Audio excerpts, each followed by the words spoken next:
All right, guys, so this is the last poem that I'm going to be reading y'all this week. Tomorrow you will have a test over poems and we will be done with poems.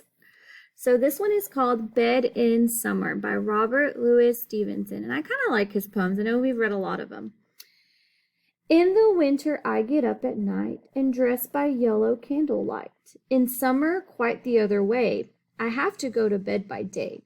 I have to go to bed and see the birds still hopping on the tree, or hear the grown-up people's feet still going past me in the street. And does it not seem hard to you when all the sky is clear and blue, and I should like so much to play to have to go to bed by day? So what the poet is trying to say is, think about when the time changes. So the time just changed for us, and it's getting close to winter time. Think about it. Now it gets really dark early, right? And so that's when she's talking about in winter, I get up at night. So it's kind of darker. And then in summer, quite the other way. So kind of like she's talking about how the time is changing and she's going to bed at different times because of just the way the time is.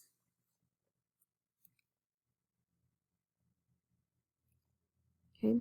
So let's look at our questions and kind of look at our picture.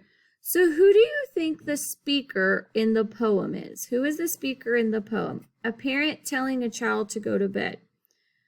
So guys, nothing in our poem talks about a parent telling them to go to bed. So that's not going to be my answer. A child who is sleeping late in winter.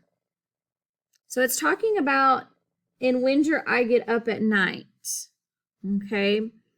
So she's not talking about sleeping in late. She's talking about how she has to get up. A narrator outside the poem? No. A child who does not like to go to bed early. Okay. So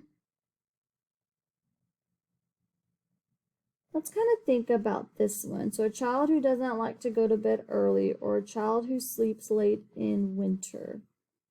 So it says, in summer, quite the other way. I have to go to bed by day. I have to go to bed and see the birds still hopping on the tree, or hear the grown-up people's feet still going past me in the street.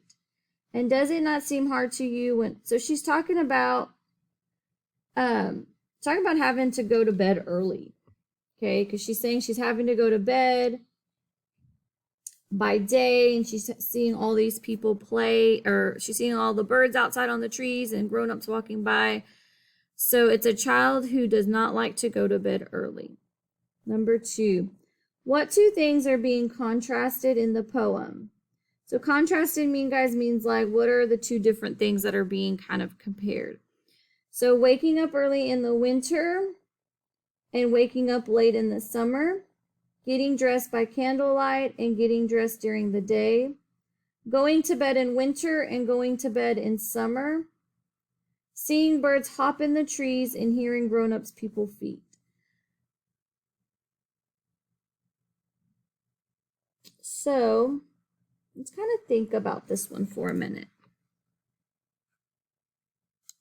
Okay, guys, so let's kind of go through these again. So what two things are being contrasted in the poem? So what are the two things they're talking about? Waking up early in the winter and waking up late in the summer. So we're not talking about waking up. Getting dressed by candlelight and getting dressed during daylight. It does talk about candlelight, but it doesn't talk about getting dressed in the daylight. Going to bed in winter and going to bed in summer. Yes. So right here when it says in winter, I get up at night and dressed by yellow candlelight. So that's like she's getting up and getting dressed.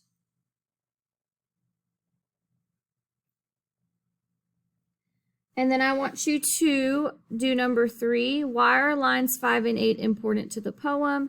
And how do you know that the time setting of the poem is in the past? So remember, setting, guys, is when and where it takes place. So they want to know when. How do we know that this is in the past? Okay, so think about what would it be like if you like think about the different things it's talking about that would have happened in the past?